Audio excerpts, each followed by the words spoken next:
Hello student, कैसे हैं आप सभी। आशा है आप सभी बहुत अच्छे होंगे और अपने उद्देश्य के प्रति सजग होंगे। ऐसी ही मेरी कामना है। मैं मंजू शर्मा एक बार फिर अपनी क्लास में आप सभी का बहुत बहुत स्वागत करती हूँ। अब बेटा, आज मैं आप लोगों के लिए हिंदी में संधि लेकर आई हूँ। संधि किसे कहते हैं? संधि की क्या परिभाषा होती है? संधि का जो अर्थ होता है वो मेल होता है। संधि का मतलब क्या होता है? मेल। संधि का अर्थ है मेल। और संधि की क्या परिभाषा होती है? तो देखो, मैंने यहाँ नोट की है, दो ध्वनियों के परस्पर मेल से जो विकार उत्पन्न होता है उसे क्या कहते हैं? संधि कहते हैं। विकार का मतलब होता है परिवर्तन। विकार का मीन्स परिवर्तन। तो और ऐसे भी हम कह सकते हैं कि दो या दो से अधिक सार्थक शब्दों के समूह से जो विकार उत्पन्न होता है उसे हम संधि कहते हैं। हम ऐसे भी कह सकते हैं।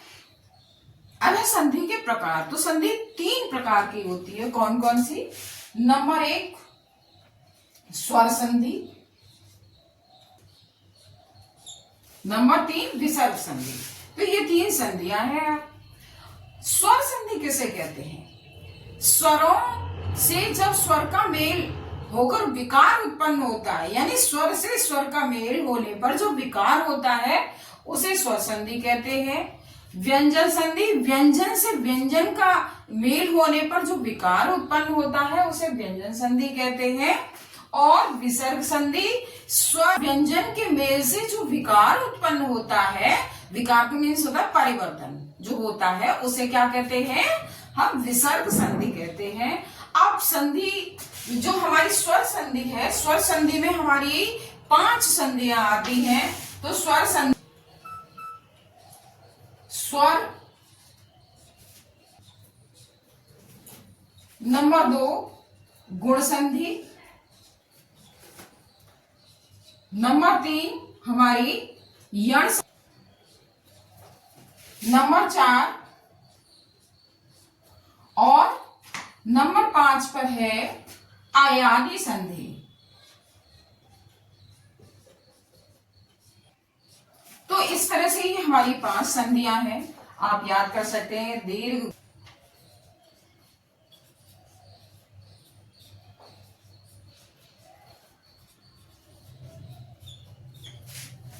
संधि की परिभाषा।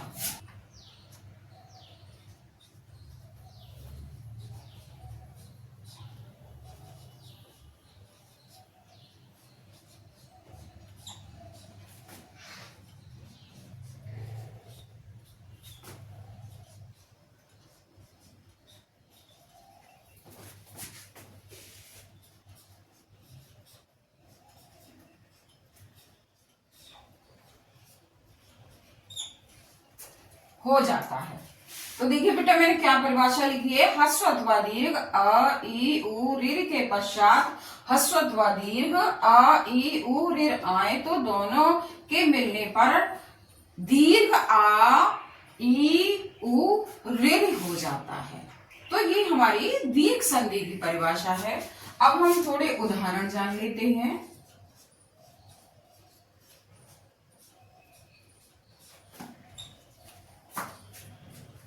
आ, जब आ का मेल आ से होता है तो वो बड़ा आ हो जाता है। आ प्लस आ इक्वल धर्मार्थ।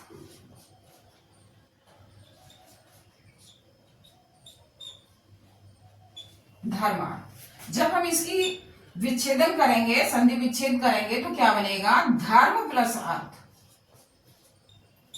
अब देखिए, यहां पर ये जो मां है, यहां आ का स्वर निकल रहा है और ये अर्थ है, यहां आ का स्वर निकल रहा है। तो दोनों मिलकर आ हो गए। क्या हो गए?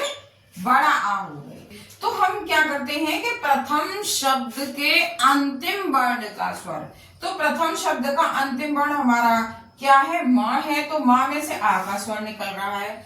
और उत्तर, उत्तर यानी बाद का, उत्तर शब्द के प्रथम वर्ण का स्वर, तो प्रथम वर्ण हमारा यहाँ आ है, यहाँ आ का स्वर निकल रहा है। तो दोनों मिलकर ये क्या हो गए? बड़ा आ हो गए। क्या हो गए बेटा?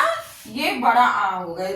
इसी तरह से देवालय, देव प्लस आलय, हिमालय, हिम प्लस आलय, विद्यार्थी, विद्या प्लस अर्थी। तो ऐसे बहुत से उदाहरण हैं, आप बहुत अच्छे से समझ जाएंगे आप कि यहाँ जब समान स्वर का मेल होता है, जहां समान स्वर का मेल होता है तो वहां पर दीर्घ संधि होती है।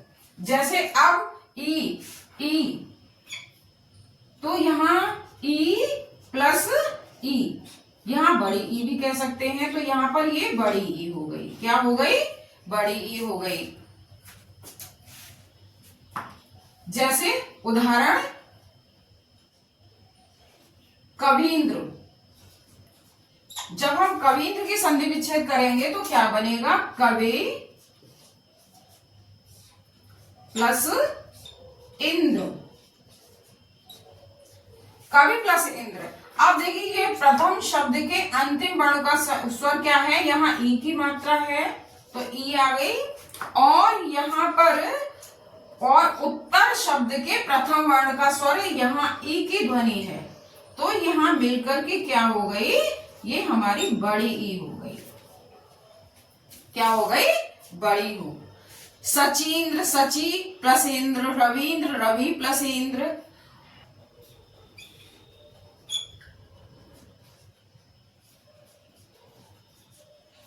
गिर प्लस ईश, तो यहाँ छोटी ई की ध्वनि है और यहाँ किसकी है? बड़ी ई की ध्वनि है, तो दोनों मिलकर बड़ी ई हो गई। इस तरह से हम संधि की पहचान करते हैं कि यहाँ पर ऊ का मेल ऊ से हो, जैसे ऊ प्लस ऊ इज इक्वल टू बड़ा ऊ, इक्वल टू बड़ा ऊ। जैसे लघूर्मी, लघूर्मी की संधि विच्छेद करेंगे तो कैसे बनेगी? लघु प्लस ऊर्मी, लघु। अब यहां से क्या है? यहाँ पे ऊ की ध्वनि निकल रही है और यहाँ पर बड़े ऊ की ध्वनि निकल रही है, तो दोनों मिलकर क्या हो गए? बड़ा ऊ हो गए। क्या हो गए? बड़ा ऊ हो गए। लघु मीन्स छोटा होता है, और ऊर्मी मीन्स होती है लहर। क्या होती है? लहर। तो हमारे जब हम किसी भी शब्द की संधि विच्छेद करते हैं तो दोनों शब्दों का सार्थक अर्थ होना चाहिए। साथी प्लस रे प्लस ऋणम,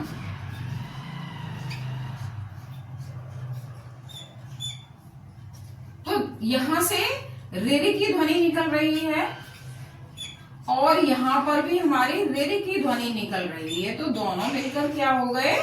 दोनों मिलकर रे हो गए। तो इस तरह से हम संधि करते हैं। तो ये देखिए, ये हमारा आ का स्वर है, ये हमारा ई का स्वर है, और ये हमारा ऊ का स्वर है, और ये हमारा रे का स्वर है। आ ई ऊ रे। तो इस तरह से बेहद आसान तरीके से आप संधि सीख सकते हैं।